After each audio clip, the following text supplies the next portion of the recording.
Okay. Hi. So unless you've been hiding under a rock, I'm sure you've heard of the show Euphoria. If you haven't heard of it, what's wrong with you? I'm gonna go ahead and talk a little bit more about the show while I do this look. So let's get started.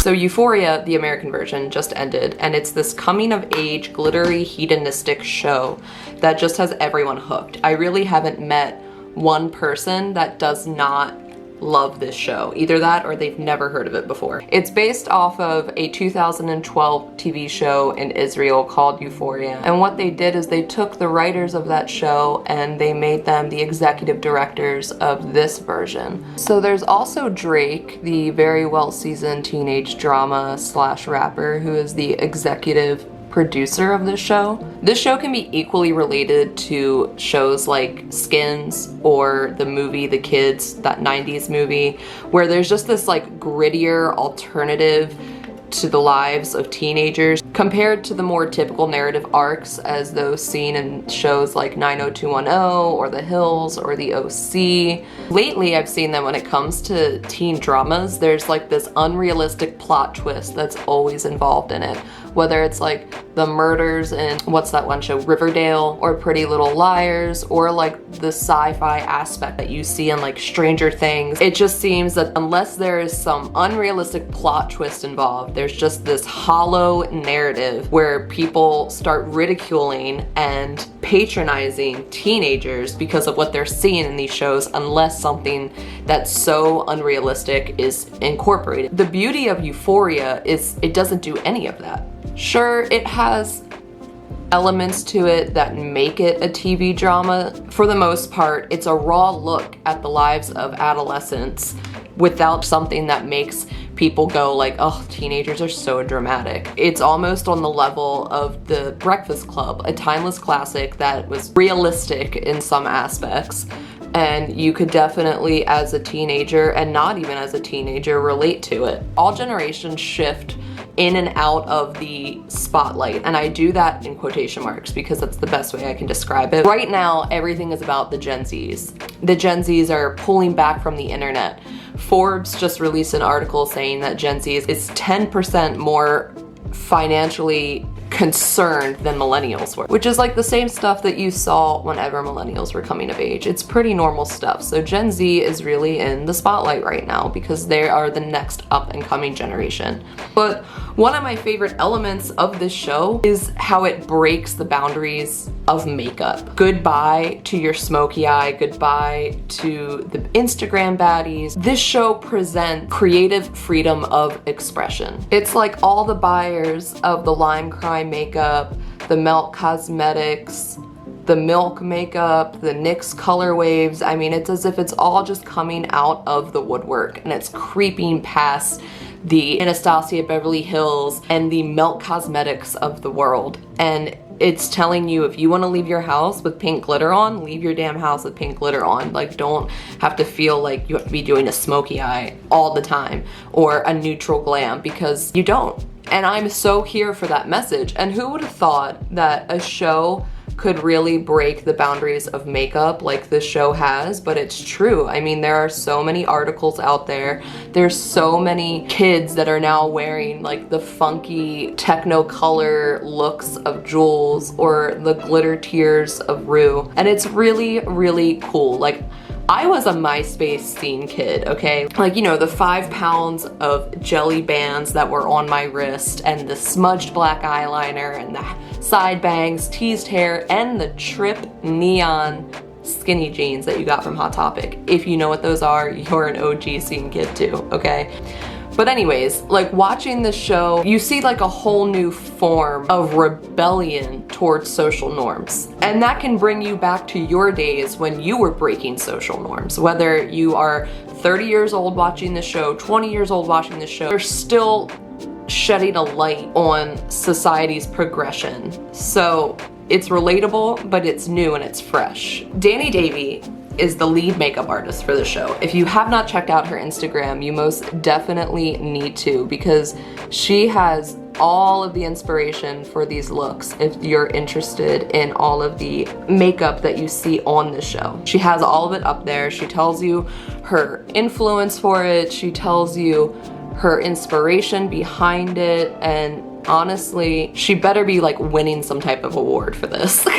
I don't know if there's an award out there that she can win, but she should. There's also a lot of inspiration I've seen from like the 60s and the 70s in this show.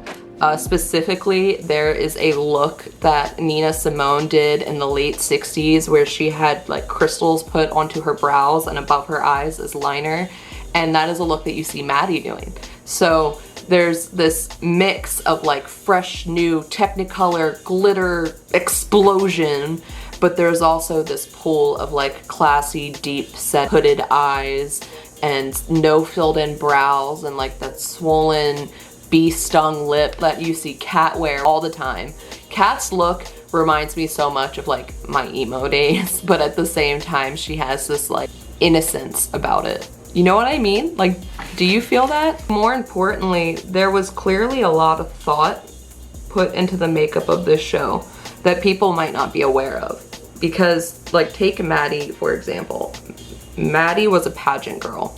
So she had a lot of years experience playing with makeup than anyone else around her that wasn't involved in the pageant world. So for Maddie, her makeup always looks pristine and put together and well thought out because she's always had that experience with it. Rue seems to live her life by like the seam of her pants, if you get what I mean. So her makeup always looks like it's incomplete or that she forgot something, and it's not to say that she doesn't know how to do it, which could be what they're saying. Just, it's a really appropriate way to represent her, because she is incomplete herself. I honestly think if I was to have seen a cut crease smoky eye on this show, I probably would have rolled my eyes. Like, sorry, not sorry, it's the truth. Like, these characters in this show are a mess. Can we agree on that? They're like an absolute mess. And like, not every cocky teenager needs to have a cut crease, okay? So lucky for us if you like the show. It was signed for a second season, and it will most likely come out like this time next summer.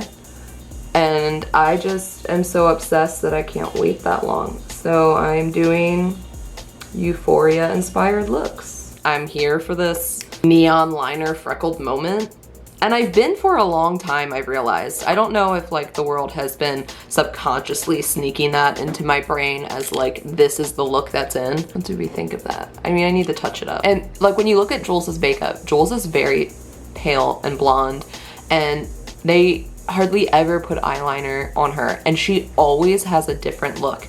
If there's like 15 scenes of Jules, there's probably 15 different looks of Jules. Her looks are always changing. I actually really love it because being fair-skinned myself, I don't have the confidence to walk outside without putting some type of mascara on because I just think I look like a naked mole rat. So the fact that they highlight that about her and it's confidently worn by the actress herself, it inspires me to feel like, okay, I don't always need black or brown mascara on to go with the look. So with that being said, this concludes the look. I just used the Zulu palette by Juvia's Place, and I used this bright green color right here for my lids, and then I went ahead and took the NYX Vivid liner in a pastel yellow along with their Pro Liner pencil. For the rest of my face, I did use the McGrath Labs new foundation. This is their new Skin Fetish Sublime Perfection foundation. This is in the color Light. The reason I liked using this foundation is because it's a light coverage foundation that you can build into a full coverage. I really wanted something that could show the natural redness and pigmentation in my skin and the imperfections, because that's something that you see on the show, is that they're not trying to conceal every imperfection. So I wanted something that could put on that was light, that wasn't a BB cream or a CC cream, but could still give off that natural look. This foundation does a really, really great job. Addition to that, I used the Liquid Frost highlighter by Jeffree Star in the shade Ice Queen, and I applied that here on my cheekbones, on my nose, on the inner corners of my eyes, on my brow bone, and I think that was, oh, and right in here between my brows. I did use my Anastasia Beverly Hills Dip Brow in the shade Auburn. Is that what it's called? It's caramel, so it was neither of those. But I used that and a Sigma pencil brush. Let's see which one exactly. It was the Sigma Detailed Lip L04. I used that and I just patted the freckles all over my face and just patted them in with my finger. For bronzer, for bronzer, I went ahead and used the Benefit Hoola bronzer. I didn't use an angled flat bronzing brush. I actually used a fluffier blush brush because I wanted it to not be so chiseled. And for the eyebrows, I just went ahead and used the Foolproof Brow Powder by Benefit in the shade 3. I actually did use the little applicator that it gives in this. I typically don't ever use that. And then I went over it with some brow gel and just kind of pushed them up to give them that bushy browed look. Yep. For the lips, I went ahead and used my Lime Crime lip liner in the color Minx. And then I went ahead and used Bite Beauty's Multi-Stick in the color Almond. This is really great. You can use it as a blush, you can use it on your lips, you can use it as an eyeshadow. I love this stuff so much. And I kind of wanted to go for that bee sting look of the lips that Kat always wears in the show. So I just used my finger and rubbed it over the lines of my lips, smudging the lip liner and everything. And then directly on top of that, I really pulled some inspiration from Maddie's Lip Glossed Lips because I love them so much. Lip Injection by Too Faced. I love this stuff so much.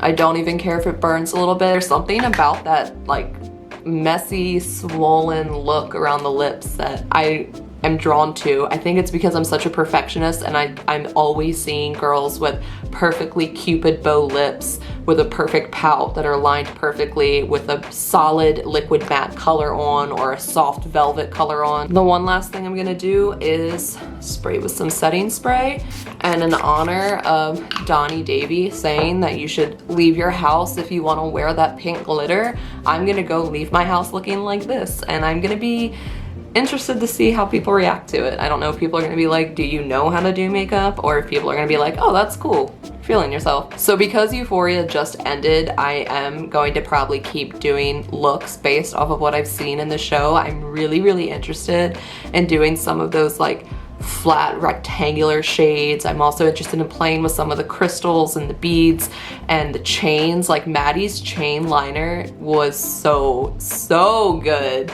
I really want to try that out. So if you guys want to see those looks, go ahead and follow me on Instagram. My name is Creations Lulu, and on there I will be posting all of the Euphoria inspired looks that I do from here until season 2 comes out, because I am dying.